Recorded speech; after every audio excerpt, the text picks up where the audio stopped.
It's Metal Snake 13, and this video is actually for Slasher Movies 410. And what this is basically how to style a Joker wig. Now, from the package in his video, it looked like he had the Rubies one, and I'm not sure. The hell? This fucking camera's retarded. Sorry about that. Anyway, basically, I'm going to be showing you how to style this. Now, I'm sure that a lot of you probably won't need this video, but this is for him. He wanted to know. So, basically, I didn't need any kind of gel or spray to style it. And it is kind of a pain in the ass to do, but once you get it right, it's okay. For the price, it's pretty good.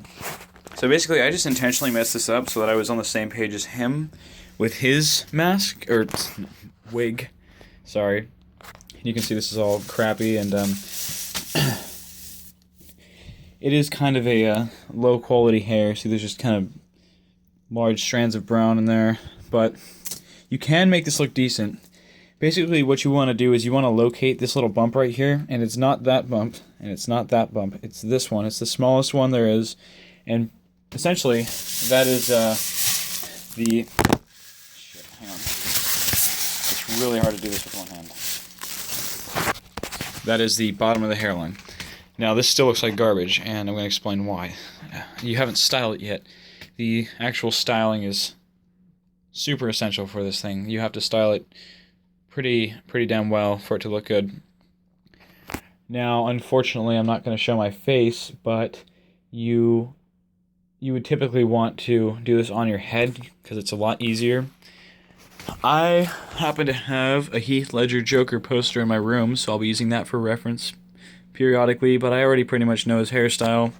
And basically what it is this top part is kind of swept over, which I'm going to have to do off camera, unfortunately. I can't really show this because it's very difficult, but basically what I've done is I've just kind of combed the top over, and already we're looking a little better here.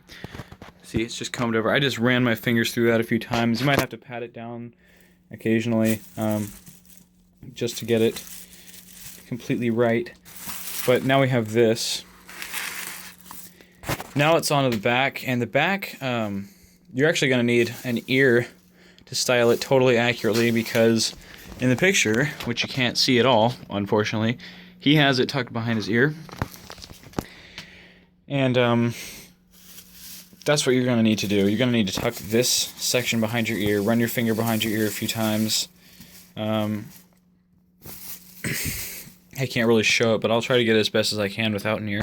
Alright, so here it is, pretty much styled. Like, this is just a pretty quick style job. I didn't really put a lot of time and effort into this, but already you can see that it looks much better than straight out of the box. What I will say about this wig is that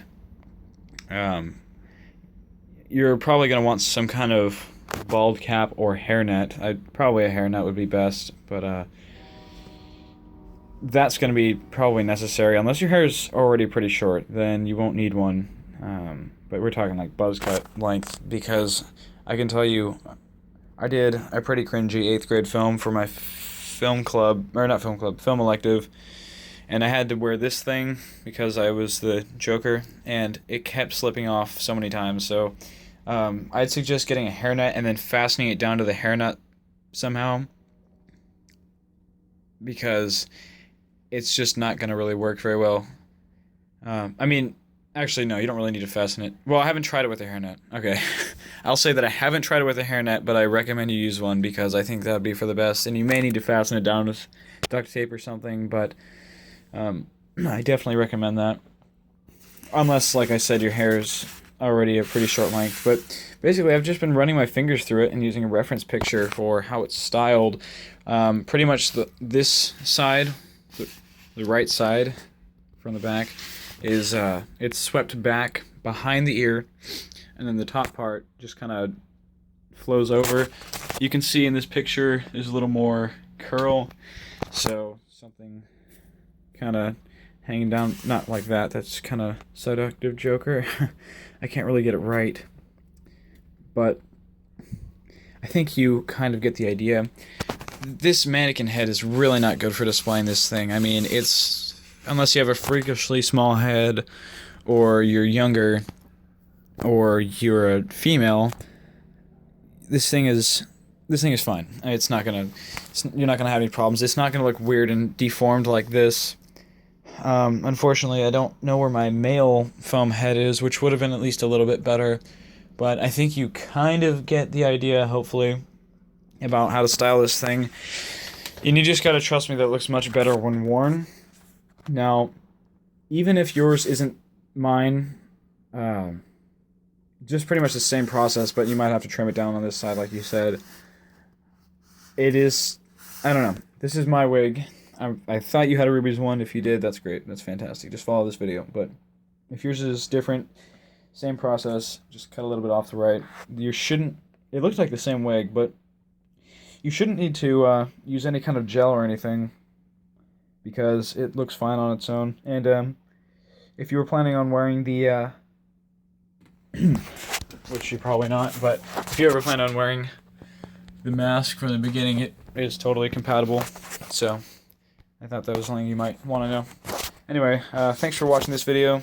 Please rate, comment, and subscribe. I know this is kind of a longer video. 6:20. Oh, that's no good. But anyway, that's it. Hope you enjoyed.